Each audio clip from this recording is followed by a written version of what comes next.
Enfin, qui s'en va, pardon. Pour faire le tour de la question, Jean-François Larcher a mis plus de 20 ans. Ce botaniste girondin passe une grande partie de son temps libre à recenser les arbres remarquables.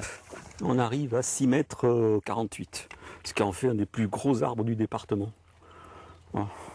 Et puis un des plus massifs, hein, vu sa taille. Contemporain de Louis XIV, ce chêne veille depuis plus de 300 ans sur la même famille à l'Ado, dans l'Entre-deux-Mers. C'est l'arbre de la maison. On sait que pour donner des adresses, on dit on habite à la maison au Gros Chêne. C'est un point de repère. Mais bon, non, c'est l'arbre, on vit avec, donc c'est pas une fierté. Il fait partie de notre vie. Ce qu'il faudra faire, enfin, si vous êtes d'accord, hein, ça sera lui assurer un successeur. Récupérer des glands à l'automne. Oui, voilà. Plus encore que le chêne, c'est son histoire qui passionne cet enseignant-chercheur, ce que l'arbre peut raconter des hommes et de leurs pratiques. Il a un sens à être là, une fonction, tout à fait. Il était de nourrir, d'apporter un supplément d'aliments aux animaux de ferme.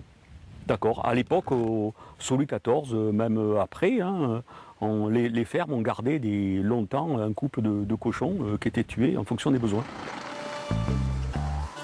Au hasard de ses déplacements professionnels ou de ses balades, Jean-François Larcher a parcouru des milliers de kilomètres à travers la Gironde. De parcs publics en jardins privés, il a recensé près de 400 arbres dans le département. Il a une forme quasi monstrueuse, on dirait vraiment un arbre de miracle, de fée ou de sorcière. Des légendes, des coutumes entourent parfois les arbres. De la Bible à la Révolution française, l'histoire grande et petite s'écrit souvent à l'ombre de ces monuments végétaux. On a planté des chênes pour, par exemple, la naissance de Louis XIII. Hein, on a planté pour celle de Henri IV. Tel endroit, on cite une sieste de Henri IV. À tel endroit, on va citer une escapade amoureuse, etc. Une approche historique de la nature que Jean-François Larcher tente de partager dans un livre inédit, ce guide des arbres de Gironde, comme une invitation à la promenade.